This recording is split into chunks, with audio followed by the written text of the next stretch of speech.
여러분, 제가 화면에 뭘 하나 보여드리겠습니다. 화면에 보여드리는 이것이 뭔지 아시는 분 있으신가요? 모르시는 분 손 들어보세요. 요거는 이제 오늘 제가 방송실에 이제 요걸 보내줬더니 목사님 잘못 보내신 거 아니죠? 이러더라고요. 잘못 보낸 게 아니라 요건 이제 화면 조정을 할 때 요 화면을 이제 보여줬습니다. 그러니까 제가 어릴 적 그 TV는 늘 TV가 나오는 게 아니었어요. 그 5시가 되면 오후 TV 프로그램이 시작이 되는데 시작하기 15분 그리고 한 20분 전 정도에 요 조정 화면 조정을 이렇게 보여주는 거죠. 그래서 소리도 막 삐 하는 소리도 들리고 색깔이나 이런 것들을 이제 조정하는 그 시간이 바로 이 화면 조정 시간이었어요. 아이들은 이 5시가 되면 대부분 이제 만화를 하거든요. 그래서 이 빨간색, 파란색, 초록색 요걸 보면서 기다리고 있는 거예요. 이 기다림의 시간. 저는 이 화면 조정의 이 시간이 우리가 보낸 시간이 이 화면 조정의 시간과 같지 않을까 하는 생각을 해봤습니다. 이제 내일이면 마스크를 야외에서는 벗을 수 있습니다. 좋습니까? 네, 좋다고 하신 분 한 분 계셨어요. 근데 어떤 분은 그래요. 목사님, 제가 마기꾼이라고 하는 걸 들키면 어떨까? 뭐 이런 염려를 하시는 분도 있고, 또 제가 이제 양육을 할 때 물어보니까 좀 주저하는 분들도 있더라고요. 왜 그럴까요? 사실상 처음에 우리에게 이 마스크는 불편한 도구였잖아요. 그런데 이 2년의 시간이 지나면서 우리는 뭘 하고 있는 거예요? 마스크를 의지하고 있는 모습을 보게 되죠. 그러면서 여러분, 우리의 이 지나온 이 2년의 시간, 마치 화면 조정과 같은 이 시간이 우리의 모습을 참 많이 바꿨다 하는 생각을 해보게 되는 거죠. 저는 바라는 건 어떤 거냐면 이런 거예요. 정확히 2년 몇 개월 전, 이 코로나가 있기 전으로 돌아갔으면 좋겠어요. 정말 마음은 그래요. 모든 것에서 저의 몸매도 그렇고 우리의 모든 예배와 이런 모든 것들이 그때로 돌아갔으면 좋겠다 하는 생각은 해봐요. 그런데 돌아갈 수 있을 수는 없겠죠. 그러면서 우리에게 바뀌어져 버린 우리의 이 일상을 바라보면서 하나님은 왜 우리에게 이와 같은 시간을 주셨을까? 우리에게 필요하지 않다면 분명히 이 시간은 우리의 시간 속에 없었을 거예요. 그러니까 하나님께서 우리에게 이 시간이 마치 화면 조정의 시간으로 우리에게 주신 건 아닌가 이렇게 한번 생각해 본 거죠. 여러분, 이 코로나의 이 시간을 보내면서 큰 틀 안에서 이 시간이 우리에게 뭘 이야기해 준 거예요? 저는 그렇게 생각해요. 인간의 욕망에 대한 이 바이러스의 외침이다. 이렇게 정의를 내리고 싶어요. 인간의 욕망으로 이 살아왔던 우리의 그 인생 길에 우리의 인간사를 멈추고 이 바이러스가 우리에게 외친 거예요. 멈추라고요. 그리고 그 바이러스가 우리에게 경고했다는 거죠. 돌아서라고요. 그러면서 이 시간을 통해서 우리는 뭘 보게 되죠? 역사는 도대체 뭘로 움직여가고 있는가? 이런 거 한번 살펴보게 되지 않습니까? 역사는 정의가 움직여간다고 생각했는데 가만히 보니 역사는 인간의 욕망으로 움직여가고 있는 것을 보게 되더라고요. 코로나가 우리가 그것을 보게 해준 것 같아요. 또 어떤 것들을 보게 된 거예요. 이 땅의 생태계에 대한 고민을 하라고 이 바이러스는 우리에게 외치지 않았을까 하는 생각을 해봐요. 또 어떤 것들을 우리에게 알려줬을까요? 인간의 존엄이 사라지고 소유를 인간의 가치로 이야기하는 이 시대 속에서 인간의 가치, 이 인간의 존엄이 뭔지를 알려줬어요. 그리고 인간과 인간 사이에 이 연대라고 하는 것, 함께 연결하고 연대하고 함께하고 한다는 것이 얼마나 중요한지 또한 이 코로나를 통해서 우리에게 알려준 것 같아요. 자, 그러면 우리의 신앙과 연관지어 보면 이 시간은 여러분에게 뭘 주었습니까? 이 시간을 통해서 여러분에게 준 것이 무엇이었을까요? 제가 얼마 전 한 청년이라 카톡을 하다가 그냥 갑자기 그냥 툭 하고 물었습니다. 야, 너 내년에 몇 살이냐? 이렇게 물었어요. 그랬더니 27살이요 이러더라고요. 제가 깜짝 놀랐어요. 왜냐하면 제가 23살 때 만났나요? 그리고 코로나의 시간을 보내면서 훌쩍 3년의 시간이 흘러버린 거예요. 그러고 나서 이제 뭐 마스크를 벗는다 이렇게 하니까 야, 얘가 벌써 이제 내년이면 27이야? 여러분, 그렇게 늙은 거예요. 그런데 여러분, 우리에게 훌쩍 흘러버린 이 시간이 버려진 시간이 아닐 수 있다는 거예요. 저는 분명히 이 시간이 저에겐 좀 위기예요. 좀 힘들어요. 그런데 이 시간을 보내고 이 말씀을 준비하면서 곰곰이 한번 생각해 봤어요. 제 삶에 찾아왔던 어떤 위기, 그리고 제 삶에 찾아왔던 이 회복은 어떤 것들이 있을까 한번 생각해 봤어요. 근데 흥미로운 것은 내 삶에 찾아왔던 회복 그리고 침체와 영적인 위기가 항상 서로가 연결되어 있더라는 거죠. 여러분, 제가 여러분과 같은 나이대 이 영적인 부흥과 침체를 격하게 경험한 때가 있어요. 제가 26살에 주님을 깊이 재심한 사건이 있었어요. 그때 주님을 너무 다시 만났을 그때 그 감격이 얼마나 컸냐면 주님이 그냥 너무 좋았어요. 주님이면 될 것 같았어요. 그냥 다른 건 아무것도 필요 없고 주님이면 좋겠다 하는 생각을 하면서 살았어요. 매일 새벽 5시에 기숙사 문이 열리죠. 열리면 뛰어갔어요. 5시에 새벽 기도 시작하니까. 그러니까 새벽 기도 가서 열심히 기도하고 또 뭐 했어요? 한 달에 이틀은 항상 금식을 했어요. 그리고 저녁에 11시가 되면 꼭 잤어요. 왜요? 내 삶의 중심은 다른 게 아니에요. 하나님 앞에 기도하고 예배하는 거예요. 이것을 1년 이상을 쭉 했더니 제 방에 같이 살던 친구가 나 따라 교회를 오겠다는 거예요. 그래서 네가 왜 오냐 그랬어요. 그랬더니 너처럼 사는 걸 보니까 교회 가고 싶다 할 정도였다고요. 그렇죠? 그때의 그 영적인 부흥기가 있었다고요.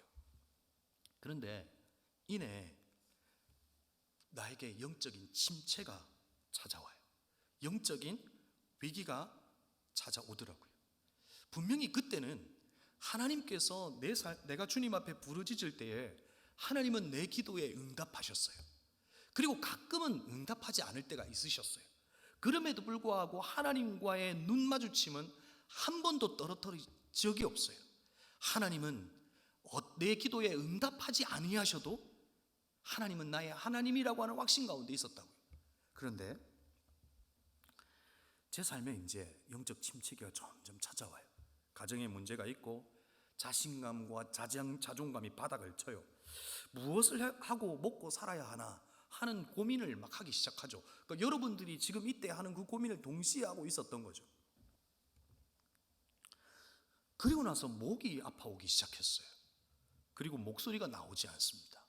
하나님을 찬양하려고 해도 기도하려고 해도 목소리가 나오지 않더라고요. 그래서 병원에 가니까 뭐 혹이 4개가 있는데 전신 마취를 해서 수술을 하고 떼어내야 된다고 하는 이야기를 하는 거죠. 제가 너무 놀라고 황당했어요.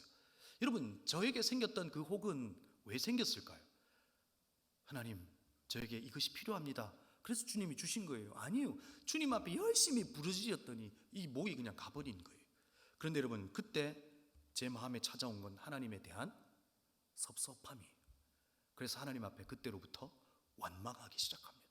하나님, 내가 주님 앞에서 이렇게 신앙생활하고 주님 앞에 이렇게 거룩하게 살겠다고 그렇게 하나님 앞에 했는데 주님 내게 주신 건 이거예요 하면서 하나님을 원망하기 시작했습니다. 하나님, 왜 저에게 이런 시련을 주십니까? 라고 고백한 거죠. 그런데 그때 제가 지금 만난 아내가 저의 첫사랑이요 끝사랑입니다. 항상 설교 다니면서는 거짓말하면 안 되는데 주님 용서해 주시고 잠깐 회개하겠습니다. 네, 그렇다고 여러분 믿어주세요. 근데 그때 교제할 때 그때 이제 제 아내의 여동생과 어떤 일로 이제 통화할 일이 있어서 이와 같은 일들을 이야기했더니 그 처제가 저에게 한다는 말이 형부 기도하면 안 되나요? 이런 말을 해요. 여러분, 진짜 힘들고 어려울 때 목사님이 여러분에게 이렇게 말해요. 야, 기도하면 되지. 그때 여러분 마음은 어떤 마음이 들어요? 솔직히 말해보세요. 재수없어 이런 거 아니에요? 저에게도 그런 마음이 들었다고요. 마치 욥의 세 친구가 했을 법한 이야기를 이 처제가 이제 한 거죠. 근데 나중에 시간이 지나서 물어보니까 자기가 그런 말을 했다는 걸 모르더라고요. 근데 그때 주님 앞에 다시금 무릎 꿇기를 시작했어요. 이제 많은 것을 생략하고 그 기도 가운데 성령의 체험을 하고 회복을 경험하게 됐어요. 그러면서 여러분, 제 삶에 찾아왔던 영적인 회복과 부흥과 영적인 이 위기와 침체는 늘 연결되어 있다는 것을 보게 된 거죠. 그런데 또 하나의 깨달음이 있습니다. 제가 시간이 한참 지나서 깨달았던 것은 하나님께 원망하고 있던 때가 제 삶의 가장 큰 영적인 위기가 아니었다는 거예요. 저는 제 삶에 이와 같은 상황을 허락하신 하나님이 너무나 원망스러워서 주님 왜 나에게 이런 시련을 주시냐고 하나님을 원망했고 그 상황 그 자체가 저에게 가장 큰 위기라고 생각했는데 시간이 지나 보니까 그게 위기가 아니라는 것을 알게 됐어요. 오히려 하나님께 원망도 하지 않고 하나님을 향한 어떤 감정도 어떤 마음도 어떤 신앙의 생각도 없는 그 상태, 마치 그 상태가 가장 위험한 상태라는 것을 알게 된 거죠. 여러분은 어떤 때를 걷고 계신가요?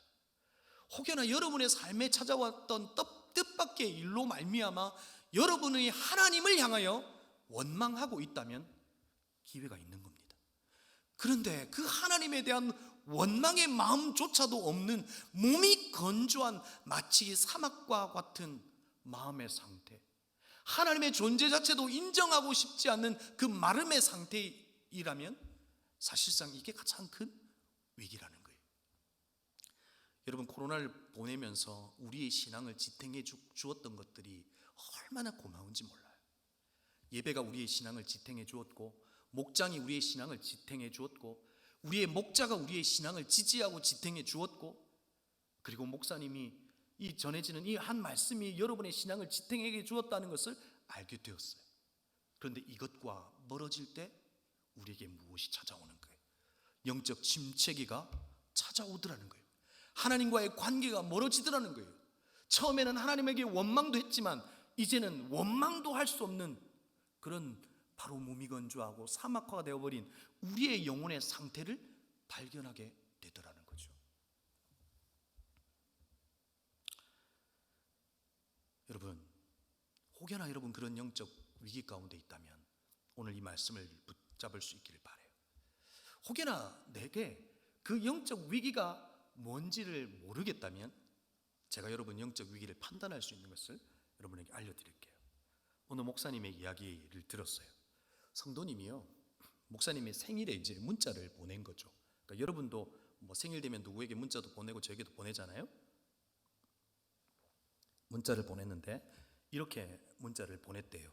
목사님 오래오래 사네요. 이렇게 보낸 거예요. 그러니까 보통 어떻게 보내죠?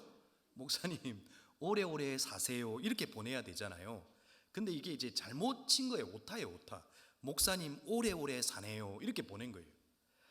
근데 여러분, 영적인 침체기에 있을 때는 이와 같은 말을 들으면 어떤 반응이 오는 줄 알아요? 뭐야? 이렇게 오는 거예요. 근데 여러분, 영적인 부흥기를 있으면 어때요? 그냥 쉽게 툭 하고 반응해요. 아유, 실수했겠구나. 한 청년 목사님이 청년들에게 문자를 보내죠. 행사를 마치고 문자를 보냈어요. 너무 수고했다고, 잘 살아라고 그렇게 보냈어요. 그랬더니 한 청년이 문자를 다시 보내왔어요. 목사, 니도 잘 사세요. 그러니까 목사님도 잘 사세요 이거였는데 목사, 니도 잘 사세요 이렇게 보낸 거죠. 여러분, 아무것도 아니잖아요. 그러지 않아요? 진짜 의도를 가지고 그렇게 했다면 뭐 그럴 수 있지만 뭐 그렇지 않은 아무것도 아닌 일에 마음이 쓰이더래요. 마음이 힘들더래요. 여러분, 여러분이 영적인 위기와 침체를 겪고 있다는 거 판단하는 게 그렇게 어렵지 않습니다. 누군가가 던지는 한마디, 툭 하고 던지는 그 한마디를 깊게 묵상하고 있다면, 그 묵상을 뛰어넘어 그 사람을 상상하고 그리고 그 속으로 들어가고 있다면 여러분은 영적 위기 가운데 있는 것일 수 있다 하는 것을 이야기하고 싶습니다. 이것이 사단의 전략이기 때문에 그렇습니다. 자, 그러면 오늘 다윗이 시편 23편을 이제 지어서 노래로 불렀습니다. 시편의 말씀을 오늘 이제 나눌 텐데, 다윗에게는 어떤 때에 영적인 위기가 찾아왔을까요? 우리는 다윗을 상상하면 늘 다윗이 지었던 그 아름다운 식구처럼 그렇게 아름다운 신앙생활을 한 것처럼 보이지만 실상은 그렇지 않습니다. 다윗은 아버지의 관심 밖에 있었던 인물인 걸 여러분 알잖아요. 사무엘이 찾아왔을 때의 일을 보면 알 수 있습니다. 그런데 사무엘이 왕으로 기름을 그에게 붓고, 그때 시인은 시편 89편으로 이 다윗의 심정을 가지고 이렇게 고백하죠. 내가 내 종 다윗을 찾아내어 나의 거룩한 기름을 그에게 부었도다. 그리고 18절 동안 하나님을 찬양하는 내용이 나옵니다. 그러니까 하나님께서 자기를 찾으셔서 자기에게 기름을 부으셔서 이것이 얼마나 감격이었겠냐고요. 그런데 이내 38절에서 그러나라고 이렇게 고백하며 이렇게 반전의 시를 적습니다. 그러나 주께서 주의 기름 부은 받은 자에게 놓아사 물리치셔서 버리셨으며 주의 종의 언약을 미워하사 그의 관을 땅에 던져 욕되게 하셨으므로 길에 지나가는 자들에게 다 탈취를 당하여 그의 이웃에게 욕을 당하나이다. 하나님께서 그를 기름 부으셨고 관을 씌우셨는데 그 관을 집어 던지고 마치 버리신 것처럼, 하나님으로부터 유기된 것처럼 그런 상태의 삶이 그에게 시작되려라는 거죠. 여러분, 우리는 다윗에게 기름 부은 그때로부터 그의 인생은 마치 그가 지어 불렀던 시의 내용처럼 아름다운 신앙의 생활로 이어질 거라고 생각하지만, 그의 삶은 바로 절망의 상황 가운데 내몰리는 것을 볼 수 있습니다. 그런데 여러분, 그의 삶은 그렇게 버려진 것처럼 보이는 그때 바로 절망의 상태였을 거고, 그에게 불어닥친 현실은 지옥과 같았을 거예요. 그는 왕이 아니라 도망자로 살아야 했습니다. 그때가 자신의 인생의 고통의 때였고, 다윗의 인생에 있어서 가장 위기의 때였을까요? 그런데 그때 다윗이 원망하고 불평하는 시를 지어 부릅니다. 자신을 해하는 사람들을 죽여달라고까지 시를 지어서 부르는 다윗의 모습을 보고 있습니다. 우리는 바로 이때가 다윗에게 있어서 가장 영적인 위기이고 가장 힘든 순간이라고 생각할 수 있을 겁니다. 그런데 여러분, 사실 이때가 아닙니다. 그에게 원망과 지금에 불어닥친 그 상황 자체가 누군가를 죽여달라고 할 만큼 힘든 상황이지만, 그의 원망은 하나님에게로 향하고 있기 때문에 소망이 있다고 말할 수 있는 겁니다. 그런데 여러분, 진짜 위기는 언제 찾아왔습니까? 여러분, 왜 제가 이 이야기를 하는 겁니까? 우리는 코로나의 이 시기가 위기라고 생각할 수 있습니다. 그래서 우리의 일상이 회복이 되고 마스크를 벗고 우리의 일상이 예전에 누리던 것으로 다시금 돌아올 때 오히려 이 상황 자체가 우리에게도 위기가 될 수 있다는 겁니다. 그런 면에서 다윗의 모습을 한번 보자는 겁니다. 여러분, 다윗에게 위기가 되었던 때는 그의 삶에 안정이 찾아올 때였습니다. 그가 왕이 되었을 때라는 거죠. 왕이 되었을 때 그의 삶에 하나님이 그의 안정감이 아니라 자신이 자신의 삶의 안정이 되어버렸습니다. 바로 그때가 위기였습니다. 여러분, 우리가 불안한 이유도 마찬가지입니다. 제가 지난번 설교를 통해서 일상과 시간이라고 하는 의미를 여러분에게 말씀을 드렸습니다. 여러분, 내일이라고 하는 이 불확실성 가운데 살아가죠. 그래서 여러분, 내일이 주는 그 불확실한 도전이, 그 갈등이 우리를 두렵게 만들어 버립니다.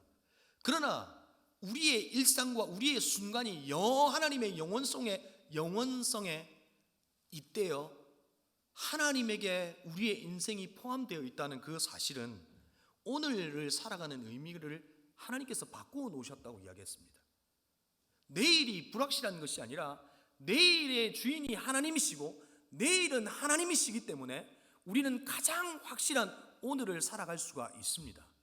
그런 의미에서 우리는 내일이라고 하는 것이 불확실하고 그래서 두렵고 염려가 되고 그런 것이 아니라 하나님이 내일이시기 때문에 확신 가운데 오히려 살아갈 수 있더라는 겁니다. 그런데 여러분, 오늘 다윗에게 이 두려움, 이 모든 것이 사라져버린 안정감이 있는 그 상태이지만 우리는 왜 위기라고 말할까요? 내일의 주인이신 하나님이 그의 안정감이 아니라 자기 자신이 안정감인 거예요. 그때 어떤 일이 벌어지게 됩니까?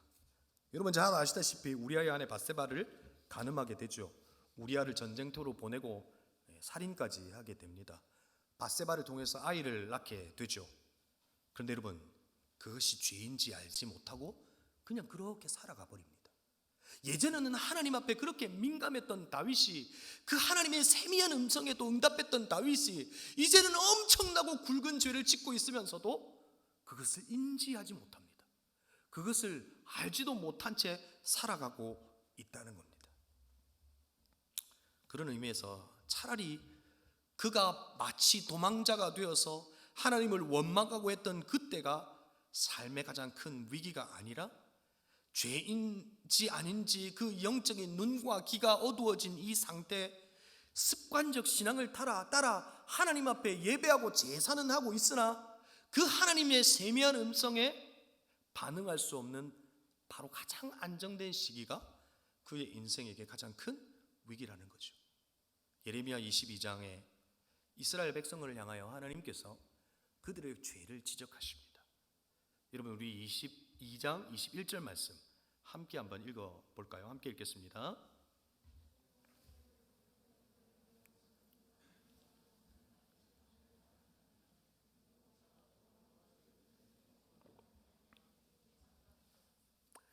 예레미야를 통해서 이스라엘 백성들의 죄를 지적합니다. 어떤 걸 지적합니까? 네가 평안할 때에 내가 내게 말하였으나 네 말이 나는 듣지 아니하리라 하였으니 나는 듣지 않겠다고 작정해버린 거죠. 네가 어려서부터 내 목소리를 청종하지 아니함이 네 습관이라. 하나님의 음성을 듣지 않는 것이 습관이 되어버린 그 상태가 바로 영적인 위기라는 거예요. 다윗에게 있어서도 그의 삶은 안정이 찾아왔지만 그의 영적인 위기는 하나님의 음성을 듣지 않는 것이 습관이 되어버린 그 상태가 그의 인생의 위기였다는 겁니다. 그러면 여러분 다윗에게 회복은 찾아올까요? 다시 시편 23편으로 돌아가서 오늘 이 23편은 다윗의 신앙 고백과도 같은 시이죠. 물론 이 시가 언제 쓰였는지는 알 수 없어요. 근데 저는 아마도 이 시는 이 다윗이 수많은 인생의 여정들, 그 고난들, 그 역경들, 실수들, 이 모든 것들을 겪고 난 다음에 쓴 시가 아닐까 하는 생각을 해봐요. 다윗이 어떻게 이 시를 시작하죠? 여호와는 나의 목자시니 내게 부족함이 없으리로다. 위기 속에 모든 것을 잃어버린 그 시간 속에 많은 것을 가져도 보고 잃어도 봤지만 그 모든 것 속에 내가 내릴 수 있는 인생의 결론은 하나님이면 충분하다라고 하는 그 결론을 내고 있는 거죠. 그리고 여러분 오늘 우리가 좀 주목하여 볼 것은 바로 2절과 3절을 주목하고 싶습니다. 여러분 뭐라고 고백하냐면 그가 나를 푸른 풀밭에 누이시며 쉴만한 물가로 인도하시는 도다라고 고백하고 있습니다. 2절에 그가 나를 푸른 풀밭에 누이시며 쉴만한 물가로 인도하시는 도다. 그리고 3절에는 내 영혼을 소생시키시고 자기 이름을 위하여 의의 길로 인도하시는 도다. 여러분 오늘 여기에서 인도하신다라고 하는 두 단어가 2절과 3절에서 보입니다. 그런데 여러분 이 두 단어의 의미가 사실 똑같은 단어인 것처럼 보이지만 원문을 통해서 보면 다르게 쓰여져 있습니다. 영어 성경에서도 처음에 성경은 인도는 리드라고 하는 표현을 쓰고 있고요. 두 번째는 가이드라고 하는 표현을 쓰고 있습니다. 여러분 첫 번째 의미는 무엇이냐면 하나님께서 목적을 가지고 의도와 의지를 가지고 이를 그곳까지 인도하신다는 의미를 가지고 있습니다. 두 번째 이 인도하신다라고 하는 이 가이드의 의미는 어떤 거냐면 하나님께서 인도하시는데 그 인도하시는 대상에게 도움을 주고 영향력이 되어서 그를 설득하고 직접 그를 인도해내는 것이 아니라 응원하면서 이렇게 영향력이 되면서 도와주면서 어떤 목적지까지 하나님께서 인도하신다는 것을 의미할 때 두 번째 의미를 씁니다.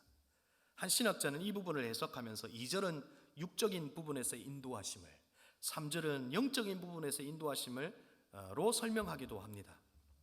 그런데 분명한 것은 오늘 2절과 3절이 뭐 영적이든 육적이든 하나님의 관심은 어디에 있다는 거예요? 회복에 있다는 거예요. 하나님께서는 회복에 관심을 두고 계시다는 거예요. 저와 여러분을 향한 하나님의 마음은 다윗의 일생을 통해서 다윗이 깨달았던 것은 하나님이 그냥 나를 내버려 두지 않더라는 거예요. 하나님께서 나의 목덜미를 붙잡고 쉴만한 물가로 나를 끌어 인도하여 물을 먹여 내 가란 심령과 육신에 그 가람을 주님께서 먹여 나를 살려내시더라는 겁니다. 그것이 나의 하나님이더라는 겁니다. 그래서 여러분, 오늘 이제 코로나의 시간을 이제 점점 마무리하고 새롭게 일상의 회복을 시작하면서 우리가 처음 이 말씀을 통해서 주시는 도전, 또 우리에게 필요한 노력이 뭐가 있을까요? 첫 번째, 저를 한번 따라해 볼까요? 하나님의 말씀 앞에 나를 노출시켜야 합니다. 첫 번째, 여러분, 오늘 우리에게 하나님은 어떤 방식으로 우리를 회복해 하실까 하는 거예요. 우리를 어떤 방식으로 쉴만한 물가로 인도하여 그 물을 먹여 우리의 영혼을 다시금 회복시킬까 하는 거예요. 어떻게 우리의 일상을, 우리의 신앙을 회복할까 하는 거예요. 다윗의 모습을 한번 다시 봤으면 좋겠어요. 다윗에게 영적 위기 가운데 있는, 침체 가운데 있는, 가장 영적인 위기 가운데 있는 다윗에게 나단을 보내서 그를 찾으셨어요. 그리고 하나님께서 나단에게 말씀하셔서 하나님의 말을 나단을 통해서 이게 전하게 하시죠. 동화 같은 이야기를 먼저 이야기해요. 가난한 자에게 암양 한 마리가 있는데 그 암양 한 마리가 이제 정말 귀한 암양 한 마리가 있었다. 근데 이제 부자가 있는데 부자에게 손님이 찾아왔다. 그런데 그 손님에게 그 부자가 그 가난한 자의 암새끼를 이제 취해서 그 손님에게 주면 어떻게 되겠냐? 그럴 때 다윗이 어떤 반응을 보여요? 분노하죠. 분노하게 되는 그 다윗에게 아주 전략적으로 접근한 거죠. 나단이 뭐라고 말해요? 바로 그 사람이 바로 당신입니다 라고 이야기하고 다윗의 죄를 낱낱이 고발하죠. 여러분, 이때 다윗의 위대함은 다윗이 수없는 전쟁에 의해서 이겼기 때문에, 수없는 시를 남겼기 때문에, 다윗이 뭐 왕궁을 준비하고 뭐 이런 것들이 아니에요. 다윗의 진짜 위대함은 하나님의 말씀 앞에 그가 노출되었을 때 하나님의 말씀 앞에 반응한다는 거예요.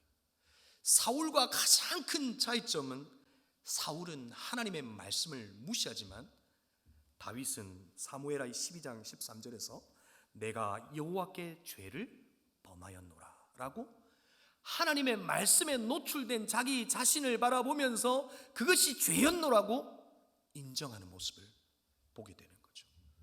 여러분, 이것이 다윗의 위대함이죠. 바로 하나님의 말이 누구를 회복시킨 거예요? 다윗의 회복의 기회를 준 거예요. 하나님께서 저와 여러분도 회복해 하기를 원하세요.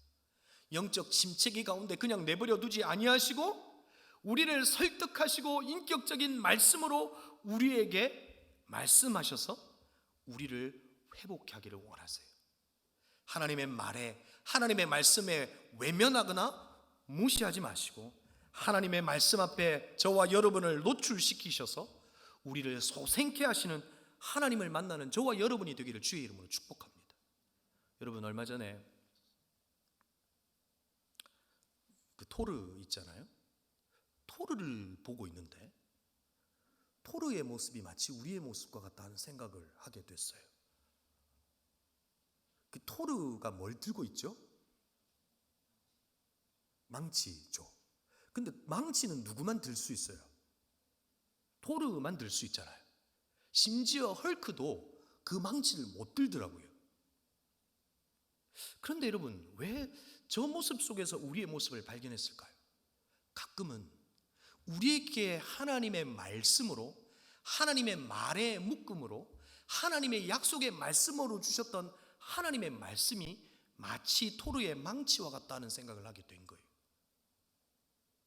그만큼 들고 열기가 힘든 린제이 페리고는 하나님의 말씀을 읽으면 우리의 인생이 바뀐다고까지 말했지만 그 말씀을 열지 않고 그 말씀 앞에 나를 노출시키지 않으려고 하는 저와 여러분의 모습을 보게 되더라고요. 왜 그러는 거예요? 저는 알아요. 여러분이 변화될까 봐 그러죠. 지금도 꽤 괜찮은 사람인데 더 괜찮은 사람으로 변화될까 봐 그러죠. 두려워하지 마시고 말씀 앞에 저와 여러분을 노출시킬 수 있기를 바라요. 그럴 때 하나님이 나를 진단하시고 깨닫게 하시고 그 말을 통해서 소생케 하시는 그 기회를 제공케 하시고 우리가 침체 가운데 있는 원인을 알게 하신다고요.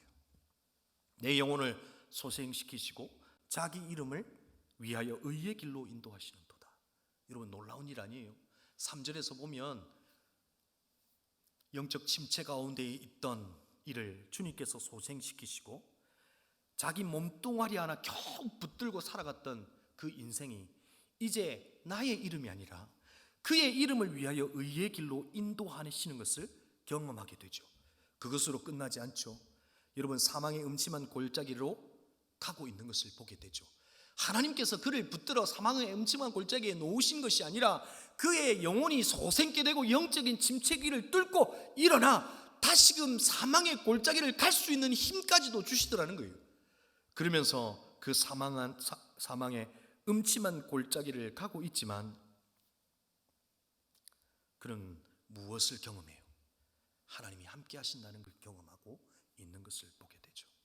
사랑하는 청년 여러분, 사랑하는 성도 여러분, 이제 여러분 우리의 모든 삶의 일상에 회복되는 이 시기에 우리의 영혼의 침체기를 혹여나 겪고 있다면 말씀에 저와 여러분을 노출시키셔서 말씀 앞에서 나를 세우시는 하나님, 나를 회복케 하셔서 내 인생 겨우 끌고 가는 인생이 아니라 그의 이름을 위하여 나를 끌고 가시는, 인도하시는, 그래서 사망의 음침한 골짜기와 죽음의 위협 속에서도 하나님이 함께 하신다는 그 이유 하나만으로도 살아내실 수 있는 저와 여러분이 되기를 주의 이름으로 축복합니다.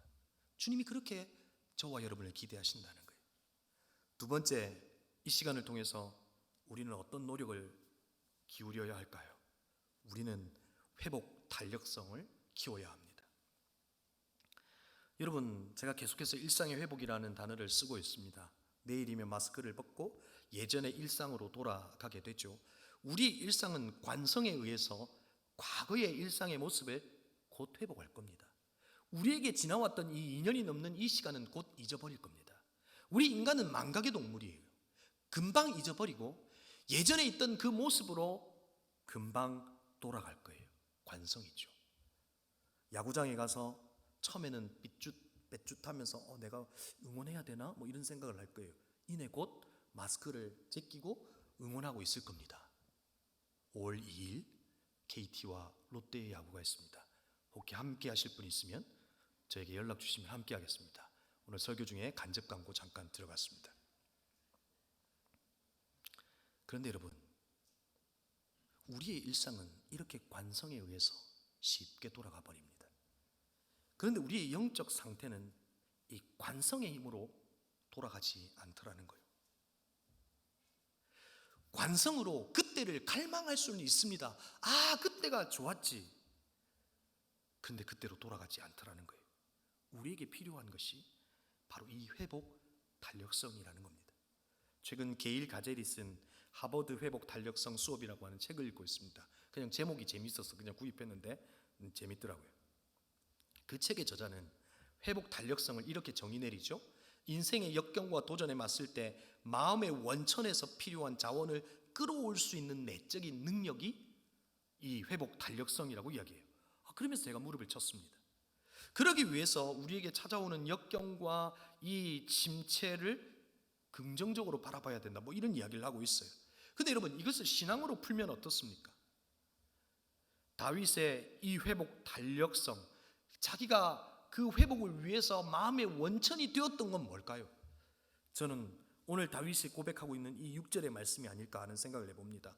내 평생의 선하심과 인자심이 반드시 나를 따르리니 내가 여호와의 집에 영원히 살리로다.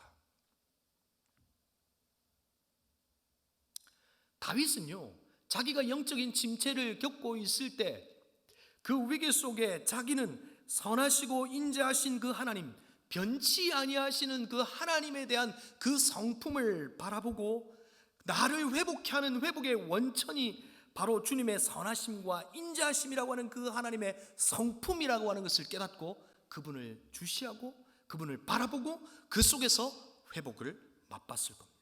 그래서 오늘 시인은, 다윗은 오늘 시편 23편에서 마지막으로 이 6절의 고백을 하고 있는지 모릅니다.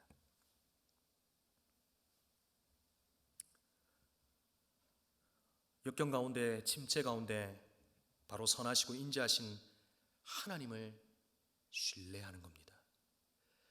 그 상황 자체가 나에게 위기일지 모르지만 선하시고 인자하시고 성실하시고 우리를 회복케 하시고 우리를 돌이키시고 우리를 살리시고 쉴만한 물가로 인도하시고 의의 길로 인도하시고 사망의 음침한 골짜기에 함께 하시는 그 하나님을 신뢰할 때, 그 하나님을 향하는 마음이 우리의 원천이 되어 그 하나님을 붙들 때 우리는 우리를 회복케 하시는 하나님을 만날 거라는 겁니다. 역경 가운데, 침체 가운데 그 하나님의 회복을 맛보고 그 회복의 탄력성을 가진 우리 믿음의 성도들이 되기를 주의 이름으로 축복합니다. 오늘 이것을 팀 켈러는 고통에 답하다라고 하는 책에서 마지막 부분에 이렇게 표현합니다. 저는 이 글을 읽을 때 맞죠, 이 말이지. 근데 왜 나는 이런 표현을 못 쓸까? 이런 생각하면서 이 글을 읽었습니다. 힘들수록 하나님의 품을 파고들라라고 이야기합니다. 우리 하나님은 인자하시고 성실하시고 신실하시고 선하시고 하는 그 하나님을 향한 믿음을 바탕을 둔 그 하나님을 향하여 하나님을 품고 파고들라는 겁니다.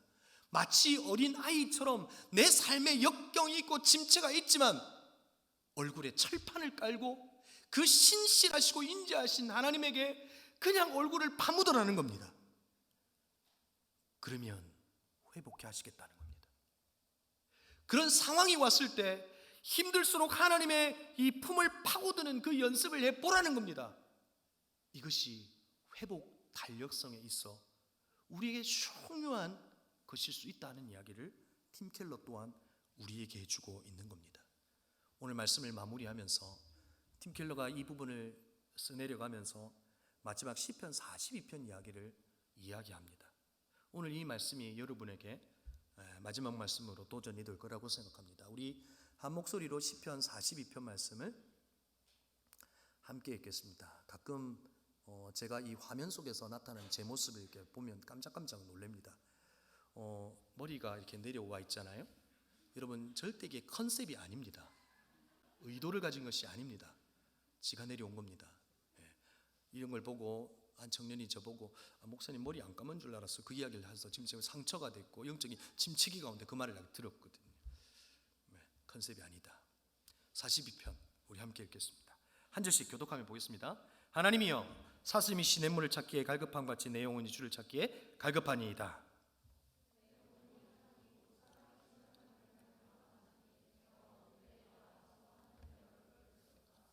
사람들이 종일 내게 하는 말이 네 하나님이 어디 있느냐 하오니 내 눈물이 주야로 내 음식이 되었도다.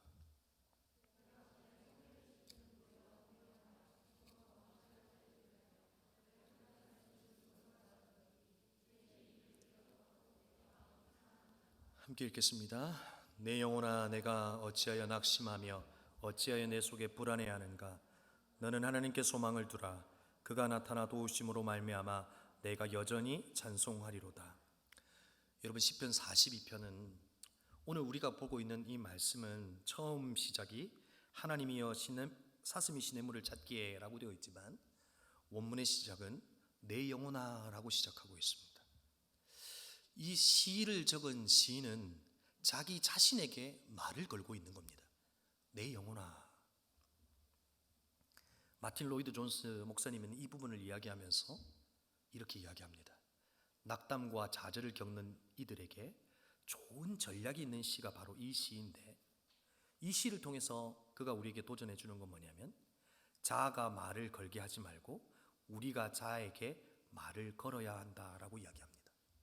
내 내면에 있는 자아가 내 삶에 찾아오는 역경과 어려운 환경과 여러 가지들 속에서 내게 말을 걸어온다는 거예요.